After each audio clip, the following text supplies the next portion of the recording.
Hi, என் பேர் பார்த்தீங்கன்னா குமார். நம்ம ஆஃபீஸ் நேம் பார்த்தீங்கன்னா ஐஸ்வர்யம் ஐடெக், திருப்பூர் டிஸ்ட்ரிக்ட், தாராபுரம். நம்ம சிசிடிவி சிஸ்டம் மேக்ஸிமம் எல்லா ஊர்லேயும் பண்ணிட்டு இருக்கோம். இப்போ நிறைய பேர் கேட்க டவுட் என்னென்னு பார்த்தீங்கன்னா, புதுசாக வீடு கட்டுறோம், எங்கெங்கெல்லாம் கேமரா பாயிண்ட் கொடுக்கலாம் நிறைய பேர் டவுட் கேட்குறீங்க. இப்போ புதுசாக வீடு கட்டுறீங்க அப்படின்னா நீங்கள் சிவில் இன்ஜினியர் ஆர்எல்ஸ் இந்த எலக்ட்ரிஷியன் இருப்பாங்க, எலக்ட்ரிக்கல் இன்ஜினியர், அவங்களெல்லாம் நீங்கள் கான்டாக்ட் பண்ணிவிட்டு எங்கெங்கெல்லாம் பாயிண்ட் விடணும் அப்படின்னா, வீடு 4 கார்லையுமே பைப் லைன் விட்டுருங்க. அதாவது 1 இன்ச் பைப் 4 கார்லையும் விட்டுருங்க. சப்போஸ் ஃபஸ்ட் ஃப்ளோர் இருந்ததுன்னா ஃபஸ்ட் ஃப்ளோர் வெளியே டோர் வந்து டோருக்குள்ளேயும் பாயிண்ட் விட்டுருங்க.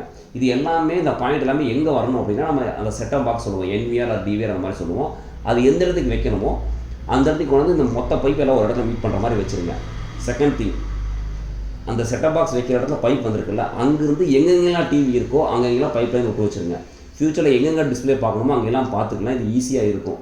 புதுசாக வீடு கட்டுறவங்க இந்த மாதிரி பண்ணிட்டிங்கன்னா பைப் லைன் ஓப்பன் அடிக்க வேண்டிய வேலை இருக்காது. 4 கார்லையும் ஒயர் விட்டிங்கன்னா ரொம்ப யூஸ்ஃபுல்லாக இருக்கும். நெக்ஸ்ட் வந்து பார்த்தீங்கன்னா வீடியோ டோர் ஃபோன், அதாவது காலிங் பெல் வெளியே இருந்து யார் பட்டன் ப்ரெஸ் பண்ணாலும் நம்ம உள்ள டிஸ்பிளேல பார்த்துட்டு அதுக்கப்புறம் டோரை போய் ஓப்பன் பண்ணிக்கலாம். அந்த சிஸ்டம் அட்வான்ஸ்டாக இருக்கும். அது எங்கன்னா காலிங் பெல் எங்கே வைக்கிறோமோ வெளியே, அதாவது வெளியே காம்பவுண்டுக்கு வெளியே அங்கேருந்து ஒரு பைப் விட்டு வச்சு நெக்ஸ்ட் அந்த பைப் உள்ளே எங்கே வரணும்னு பார்த்தீங்கன்னா, ஒன்று கிச்சனுக்கு வரலாம், ஆல்ஸ் மாஸ்டர் பெட்ரூம். இந்த 2 ரூம் தான் மேக்ஸிமம் இருப்போம். நைட் டைம் யாராவது காலிங் பெல் பட்டன் ப்ரெஸ் பண்ணாங்கன்னா உள்ளேருந்து டிஸ்பிளே பார்த்துக்கலாம். ஸோ அதுக்கும் ஒரு இதில் ஒரு பைப் லைன் விட்டு வச்சிட்டிங்கன்னா ஃபியூச்சரில் சப்போஸ் மாற்ற ஐடியா இருந்ததுன்னா ஈஸியாக இருக்கும். பைப் லே பண்ணி அந்த பைப் விட்டு வச்சுருக்க பைப்பில் கேபிள் லே பண்ணி ஈஸியாக மாட்டிக்கலாம்.